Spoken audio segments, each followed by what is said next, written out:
இந்த திருமணம் நடைபெற்றது. யாருக்கும் தேவயானிக்கும் யாருக்கும் இந்த திருமணம் நடைபெற்றது என்று சொன்னால், தேவயானியினுடைய நெருங்கிய தோழி யாருன்னு கேட்டிங்கன்னா சன்மிஷ்டை என்பவள். சுக்ராச்சாரியாருடைய நெருங்கிய தோழன் யார் என்று கேட்டால் அசுரகுலத்தினுடைய மன்னன் ரிஷபர்வன் என்று அவனுக்கு பேர். இந்த ரிஷபர்வனுடைய மகள் தான் இந்த சன்மிஷ்டை. அசுரகுலத்து மன்னனுடைய மகள் சன்மிஷ்டை. அசுரகுலத்து ஆசிரியருடைய மகள் யார் என்று கேட்டால் தேவயானி. இந்த 2 பேரும் தோழிகள். ஒரு நாள் குளத்தில் குளிக்க போகிறாங்க.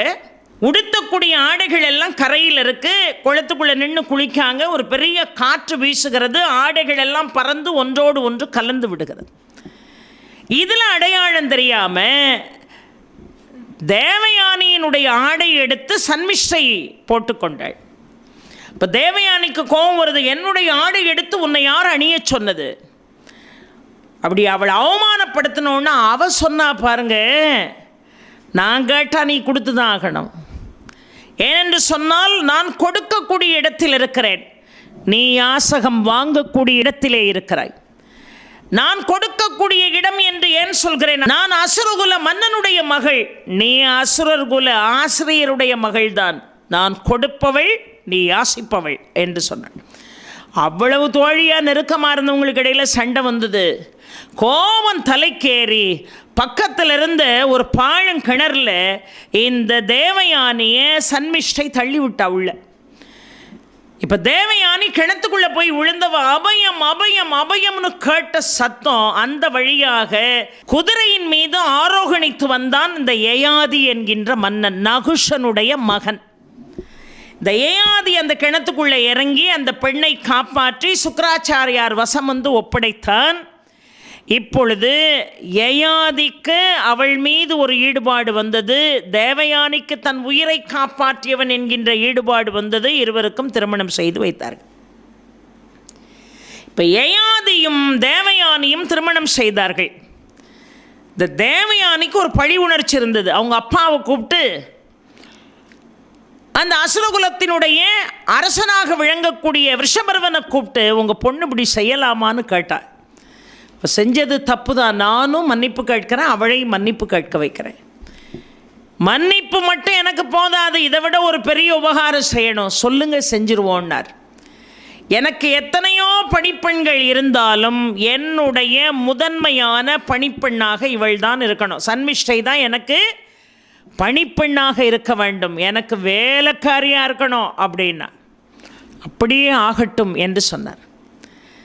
அவளே பணிப்பெண்ணாக இருக்கட்டும்னு எல்லா வேலைகளையும் போட்டு கொன்னா. யார்?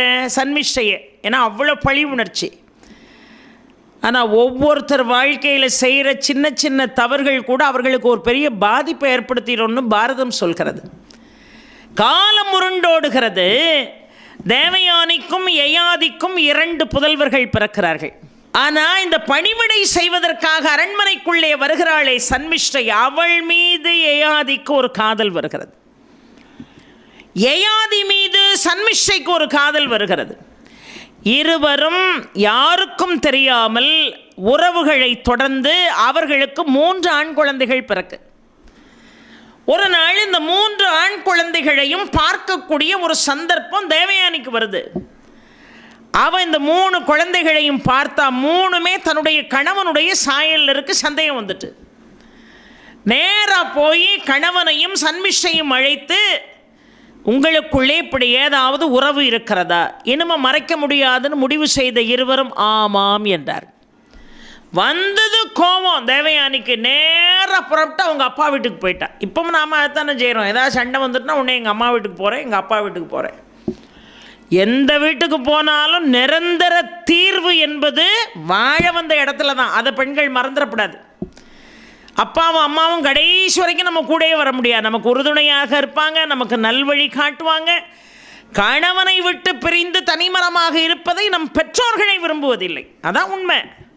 இப்போ நேரம் அப்பா வீட்டுக்கு வரேன்னு வந்தா, நடந்த விஷயங்களை பூரா சொன்னா, எனக்கு பெரிய துரோகம் பண்ணிட்டாருன்னா. இப்போ அவர் என்ன செஞ்சார் பாருங்க, ஒரு பெரிய சாபத்தை யயாதி கொடுத்தாரு. உன்னுடைய இளமையினுடைய துள்ளல் தானே உன்னை இப்படி அக்கிரமம் பண்ண வச்சுது. உன் இளமையினுடைய வேகம்தானே இவளுக்கு இவ்வளவு பெரிய துரோகத்தை பண்ண வைத்தது. உன்னுடைய இளமை முழுவதும் அழிந்து நீ 100 வயதை பெற்றவனைப் போல கிழவனாக மாறுவாய்னு சாபம் கொடுத்தார். உன் இளமை மாறி முதுமை அடைவாய், அது மட்டுமல்ல காச நோயாலும் பீடிக்கப்பட்டு அவதிப்படுவாய்னு சாபம் போட்டார். இப்போ காச நோயால் பீடிக்கப்பட்டது மட்டுமல்ல, தன்னுடைய இளமை முழுவதுமாக மாறி முதுமையில் நிற்கிறான். எல்லாருக்குமே இளமை பறிபோறதை யாராவது விரும்புவோமா? வயசு ஆகக்கூடாதுன்னு நம்ம எத்தனை மந்திரங்கள் சொன்னாலும் வயசு ஆகிறது ஆகிட்டு தான் இருக்கும். அது இயற்கை, அதை மாற்ற முடியாது. சில பேரை பார்த்தா சொல்லுவோம், உங்களுக்கு வயசே தெரியலையே, இப்பொழுதும் 16 மாதிரி இளமையாக இருக்கீங்களா? அது பகவானுடைய அனுகிரகம் இருக்கும். ஆகா வயசே ஆகாமலாம் இருக்காது. வாழ்க்கையில் நம்ம இழந்து தவிப்பது எதை தெரியுமா? இளமையை. போன இளமை கண்டிப்பாக திரும்பி எவ்வளவு மேக்கப் போட்டாலும் எவ்வளவு டச்சப் பண்ணாலும் அதெல்லாம் வரவே வராது. சுருக்கு காட்டி கொடுத்துரும். இந்த கழுத்தில் சுருக்குழும், இந்த வாய்கிட்ட சுருக்குழுது, இந்த கண்ணுக்கிட்ட சுருக்குழுது, என்னத்தையோ கொஞ்ச நேரத்துக்கு என்னத்தையாவது தடவி இடவி மறைக்கலாமே தவிர முழுசாக மறைக்கிறதுக்கு வாய்ப்பு என்பது இல்லை. ஆனால் என்னைக்கும் இளமையாக ஒரு விஷயம் இருக்கும். எது? இந்த தேகம் அல்ல, இந்த மனசு. மனசை இளமையாக வச்சுக்கிட்டா தேகம் முதுமையாக ஆக வேண்டிய சூழல் உருவானாலும் இளமையாக இந்த தேகம் செயல்படும். காரணம் மனசு இளமையாக இருக்குது. ஒரு மனிதனுக்கு இளமை உனக்கு என்ன கிடையாதுன்னு சொல்கிறத மாதிரி ஒரு பெரிய தண்டனை எதுவுமே இல்லை. ஆனால் எனக்கு மீண்டும் இளமை பருவம் வேண்டும், நான் லௌகீகத்தை இன்னும் அனுபவிக்க வேண்டும் என்கின்ற ஆசை யயாதிக்கு அதிகமாக இருந்தது. போய் காலில் விழுந்தான், தெரியாமல் பண்ணிட்டேன், இந்த சாபத்திலிருந்து எனக்கு விமோச்சனம் கொடுங்க. சொன்னாலும் சொல்லாட்டாலும் மருமகனா இல்லையா, அதனால் ஒரு சாப விமோசனம் கொடுப்போன்னு சுக்கராச்சாரியார் கொடுத்தாரப்பா. உனக்கு எது தெரியுமா சாப விமோசனம்? இப்போ முதுமையாக மாறி நிற்கிறாய், கிழப்பருவம் எய்து நிற்கிறாய், இப்போ இளமை வேண்டும், லௌகீகத்தை அனுபவிக்கணும்னு இன்னும் கேட்கிற. இவ்வளோ பெரிய தப்பை செய்த பிறகும் சரி, உன் மனைவியின் வாயிலாக நீ பெற்ற 2 ஆண்மக்கள், சன்மிஷ்டையின் வாயிலாக நீ பெற்ற 3 ஆண்மக்கள், மொத்தம் 5 பேர். இந்த 5 பேரில் யாராவது ஒருத்தர் தயாராக இருந்தால் அவர்களிடம் உன் முதுமையை கொடுத்து விட்டு அவர்கள் இளமையை நீ பெற்றுக்கொள். 5 பேரில் தேவயானிக்கு பிறந்த 2 பிள்ளைங்க, 2 பேரும் தயாராக இல்லை தன்னுடைய இளமையை துறக்க. சன்மிஷ்டைக்கு பிறந்த 3 பேரில் 2 பேர் தயாராக இல்லை, ஒருத்தன் தயாராக இருந்தான், அவன் பேர் தான் புரு. அதனால தான் அந்த வம்சம் புரு வம்சம் என்று அழைக்கப்பட்டது. அதற்கு பிறகு இந்த புரு என்ன செய்தான்? தன்னுடைய தந்தைக்காக தன்னுடைய இளமையை தந்தையிடம் கொடுத்து விட்டு அவன் முதுமையை பெற்று கொண்டான். வாழ்க்கையில் எந்த குழந்தையும் செய்யாத ஒரு மிகப்பெரிய ஒரு தியாகத்தை புரு மன்னன் செய்தான் என்று பார்க்கிறோம். அந்த புருவினுடைய வம்சாவழிகளும் மிக அருமையாக ஆட்சி செய்து, அதற்கு பிறகு அஸ்தி என்று ஒருவன் வந்தான். அந்த அஸ்தி ஆண்ட காரணத்தினால் அது அஸ்தினாபுரம் என்று அழைக்கப்பட்டது. அதற்கு பிறகு குரு வம்சம் ஆரம்பமானது. குரு என்று ஒருவன் இந்த சாம்ராஜ்யத்தை ஆழத் தொடங்கினான். அந்த குரு யாருடைய வழிவந்தவன் என்று கேட்டால், இந்த ராஜ்யத்தை காலாகாலமாக ஆண்டு வரக்கூடிய மன்னர்களிலே இந்திரத்யுமன் என்பவனுடைய வம்சாவழியைச் சேர்ந்தவன் இந்த குரு. அனுரு என்பவனுடைய வம்சாவழியைச் சேர்ந்தவன் இந்த குரு. யார் இந்த இந்திரத்யுமன்? யார் இந்த அனுரு? திரிகூடமலையிலே யானைகளுக்கெல்லாம் தலைவனாக விளங்கியவன் கஜேந்திரன். அந்த கஜேந்திரன் ஒரு நாள் சகாக்களோடு நீர் பருகுவதற்காக குளத்துக்கு வாரான். குளத்தில் நீரை பருகி கொண்டிருக்கின்ற பொழுது முதலை கஜேந்திரனுடைய கால்களை கவ்விக்கொண்டது. அந்த கால்களை எடுப்பதற்கு எவ்வளவோ முயற்சி செய்கிறான், முடியவில்லை.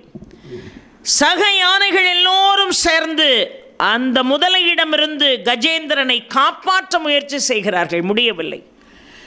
பல நாட்களாகியும் முதலையிடமிருந்து தன்னை விடுவித்துக் கொள்ள முடியாத நிலையிலே வேறு வழியில்லாமல் அந்த குளத்தில் இருந்த ஒரு தாமரை மலரை கையிலே எடுத்து தும்பிக்கையால் பறித்து என்னை இந்த உலகத்தில் யாராலையும் காப்பாற்ற முடியாதுப்பா, ஒன்றை தவிர ஆதி மூலமே என்று அழைத்து தாமரைய வானத்தை நோக்கி வீசினான் கஜேந்திரன்.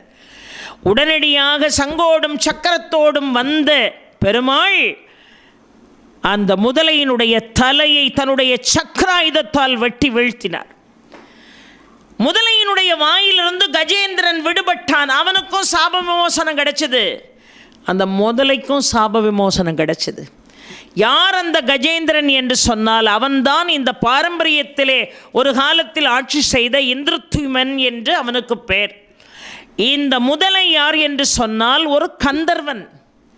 இந்த கந்தர்வன் என்ன செய்தான்னா, ஆற்றில் இறங்கி ஒரு முனிவர் சூரிய நமஸ்காரம் பண்ணிக்கிட்டு இருக்கார். இவன் பக்கத்தில் நின்று குளிச்சுக்கிட்டு இருக்கான். இந்த கந்தர்வன் ஆற்றிலே இறங்கி அவர் ரொம்ப அழகாக கண்களை மூடி மனதை ஒருமித்த நிலையோடு வைத்துக்கொண்டு சூரிய நமஸ்காரம் சொல்லிக்கிட்டு இருக்காரு.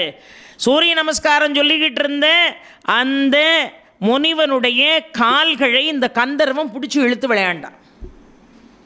இந்த மாதிரி சேட்டெல்லாம் எவ்வளோ பெரிய பிரச்சனையை உண்டு பண்ணுது பாருங்க. சூரிய நமஸ்காரம் செய்து கொண்டிருந்த முனிவருடைய கால்களை பற்றி இழுத்தான். அவர் சொன்னார், முதல்ல மாதிரி தண்ணிக்குள்ளே மறைஞ்சிருந்து கால்களையா இழுக்கிற, நீ முதலையாவே போகிறப்போ அப்படின்னு. இந்த சாபம் பெற்ற பிறகு தான் எல்லாரும் மன்னிப்பு கேட்பான். நாமளும் அப்படி தான் 1000 தவறுகளை செய்த பிறகு ஒரு காலகட்டத்தில் அந்த தவறுகளையெல்லாம் நினச்சி கண்ணீர் வடிப்போம். என்ன பிரயோஜனம்? தவறை செய்கிறதுக்கு முன்னாடி யோசித்தா பிரச்சனை இல்லையே. ஆனால் எல்லார் வாழ்க்கையிலையும் அது நடக்கிறது இல்லையே. தவறுகளெல்லாம் செஞ்சு முடிக்கிறோம் பக்குவம் இல்லாத காலத்தில். ஆனால் பக்குவம் வந்த பிறகு ஆகா எவ்வளோ ஒரு அசிங்கமாக நம்ம வாழ்க்கையில் நடந்துக்கிட்டோம் அப்படிங்கிற நிலையை நினைத்து தினமும் படுக்கும்போது ஒரு 5 நிமிஷமாவது நல்ல மனுஷனாக இருந்தால் கண்ணீர் வடிச்சிட்டு தான் படுப்பான். தவறை செய்கின்ற பொழுது நமக்கு எந்த யோசனையும் வரமாட்டேங்குது. தீர்க்கமாக செஞ்சு முடித்த பிறகு ஐயோ எனக்கு சாப விமோசனம் கொடுங்க அப்படின்னு முதல்ல கடிச்சு. அப்போ சொன்னார், அப்பா உனக்கு சாப விமோசனம் பகவானால் நிகழும் என்று சொன்னார். அதனால தான் இந்திரத்யுமன் இங்கே கஜேந்திரனாக நின்றான். இந்த கந்தர்வன் அனுரு என்பவன் முதலையாக இருந்தான். ஒரே நேரத்தில் கஜேந்திரனுக்கும் மோட்சம் கிடைச்சது, இந்த அனுருவுக்கும் மோட்சம் கிடைச்சது. அந்த வம்சாவழியில் வந்தவன் தான் குரு. அதனால் அது குரு வம்சம் என்று அழகாக அழைக்கப்பட்டது. அந்த குருவை பார்க்கின்ற பொழுது, அந்த குருவை நினைக்கின்ற பொழுது வாழ்க்கையில் புண்ணியம் வந்து சேருமா. ஏன்னா பாரதம் சொல்கிறது அவன் அவ்வளவு சிறப்பாக ஆட்சி செய்தான் என்று பாரதம் சொல்கிறது. குரு என்பவன் மிக அருமையாக ஆட்சி செய்து வந்தான். யாருடைய ஆட்சியிலேயே எந்த துன்பமும் மக்களுக்கு இல்லை. எப்படி ஆட்சி பாருங்க. அந்த குருவினுடைய வம்சத்திலே தொடர்ந்த ஒரு அருமையான மன்னன், மிகவும் பிரசித்தி பெற்ற மன்னன் சந்தனு மகாராஜா. அந்த குருவினுடைய வம்சத்தில் சந்தனு மிக அருமையாக ஆட்சி செய்கிறார். சந்தனுடைய தந்தை யார் என்று கேட்டால் பிரதீபன் என்று பெயர். நல்லா ஞாபகம் வச்சுக்கிடணும். குரு, அந்த குரு வம்சத்தில் பிரதீபன், பிரதீபனுடைய மகன் சந்தனு. இதில் நான் இப்போ ஒரு விஷயம் சொன்னேன், யயாதியை பற்றி நான் சொன்னேன். யயாதிக்காக தன்னுடைய இளமையை ஒரு குழந்தை தியாகம் பண்ணான். அவன் தான் அவனுடைய மகன் புரு. அதனால் அந்த புரு வம்சத்துக்கே ரொம்ப நல்ல பேர். வாழ்க்கையில் இது சரி இது தவறு எந்த கணக்கையும் போடக்கூடிய இடத்துல நாம் இல்லை, அவன் இருக்கிறான். ஆனால் சரியோ தவறோ என் தந்தைக்காக என் வாழ்க்கையை கூட நான் இழக்க தயார் என்று ஒரு குழந்தை காட்டியதே எவ்வளவு பெரிய தியாகம் செய்தான். ஆனால் இன்னைக்கு தந்தைக்காக ஒரு சின்ன தியாகத்தை கூட செய்ய நாம தயாராக இல்லை. குழந்தைகள் தியாகம் கூட செய்ய வேண்டாங்க, தாய் தகப்பன் செய்யக்கூடிய தியாகங்களை சிந்தித்து பார்த்து தன்னை செதுக்குவதற்கு கூட இன்றைக்கு அவனும் தயாராக இல்லை. நான் எல்லாரையும் சொல்லலை, பாதிக்கப்பட்டவர்களுக்காக நான் பேசிக்கொண்டிருக்கிறேன். இந்த புருவினுடைய வம்சத்தில் ஒரு மன்னனை சொல்லணும்.